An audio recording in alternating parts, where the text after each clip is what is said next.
Hi, my name is Liz Ionelli. Some of you may know me as Survivor 993 on Facebook. I am taking to Facebook today to make this video because I feel it's important for me to share some things with you, and I'm hoping that it might help. I was at the family from 1994 until 1997. I was there for 993 days. That time there changed me. After leaving, I really couldn't make sense out of what had happened, and I didn't know why I was having certain feelings and why my life just kept tumbling all over the place, and I just couldn't make anything work, is how it felt. I had to make a lot of mistakes for every one success that I may have had. I've struggled, and it's not been easy. You might look at me and think I've got it all together. I'm a therapist, I'm a mom, I'm an advocate, I'm all these things to people. I'm planting trees and keeping the list of all the lost souls and speaking out and writing open letters. But what I want you to know is that I see you. I suffer from crippling anxiety. There are days where my anxiety gets in the way of everything that I have to get done. I also have OCD, which I've dealt with after leaving the family, which became my way, I think, of organizing my life and taking control back of what I thought was such an out of control experience for me. I have PTSD. I still to this day, embarrassingly, have to wake up and apologize to my husband if he notes that I had a nightmare the night before and started thrashing around in my sleep. I still have trouble trusting people. People I was supposed to be able to trust really ruined that for me. And I've made a lot of bad relationship choices because of it. I've often confused love with approval. And I've looked for love and I've looked for acceptance in a lot of the wrong places. I became a mom and I struggled because I didn't know how to express feelings or emotions early on, and that's a skill I had to learn. I've struggled in so many ways. I myself have contemplated committing suicide.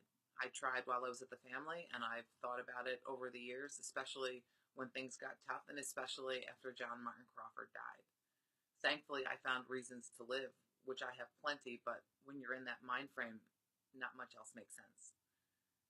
I want you to know that I see you, that if you're struggling from depression, or you're having a bad day, or you're stuck in addiction, or you're missing a friend, or you don't have family to call or go to, or no one understands, or you can't explain what happened to you because you're not even really sure, you're not alone.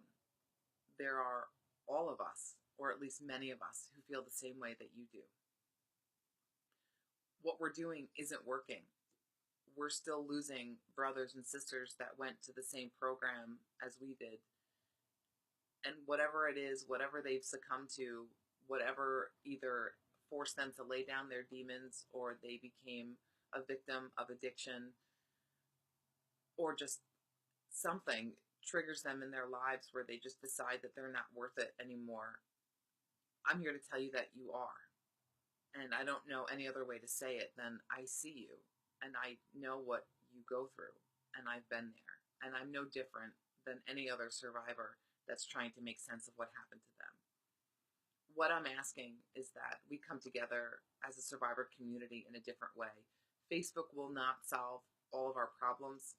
It lets us be vocal and be heard and put things out there, but we have to find a better way to check in with each other and to make sure that we're going to be all right. The family didn't take care of us then, and they're not going to take care of us now. It's up to us, and we are in the fight for our lives. If you feel brave enough and you feel that you can, I'm going to encourage and ask any and all of you, if you can make a video and just say something. Talk about how you've struggled. Talk about how you succeeded. Talk about what worked. Say you need help. Ask for something. Let us know. Let me know what we can do more so that more of us can go on to live successful, healthy lives than those on the list that we've lost. I hope that list stays shorter and that our success story list gets longer. Our best revenge is living a good life, and I think that we have to be able to do that together. We've all struggled separately. We're trying to kind of struggle collectively. We're better than this.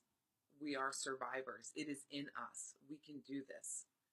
So if you need help, reach out, call someone, find out who your neighbors are, find out who's around you, find out who needs what, check in with yourself, and if you need something, ask for it. Bring it to the community. If we can help you, we will. I'm sad every time I add a name to that list because that was another life. It's another holiday. There are going to be 90 empty seats this Hanukkah or Christmas or holiday season this year alone. That's a lot. I'm asking that we find a way and that we come together and that we can come up with some kind of solution so that we don't have to keep adding names every week of someone that we've lost. So if you feel like posting a video, getting involved, writing something on Facebook, reaching out, sharing your story, sharing your success, sharing your struggles, now is the time. And I hope that we can all find a way to get involved and try and find a way. We may never get an apology or even an acknowledgement that we're suffering from the Argyros family, but we can look at each other and say, I see you, and I know, and if you're hurting, I've been there. And our best revenge will be living well and taking care of each other. We are not the lying, manipulating pieces of shit that they told us that we were. We are strong, and we struggle, but that doesn't mean that we won't come out the other side. So I encourage any and all of you, like I said, if you want to make a video, post something, speak to other survivors, get something out there. You know, the only way to do this is going to be together. So I hope this has been helpful, and hopefully we can start to be our own change and to try and really make a difference together. Thanks for listening. All right, take care.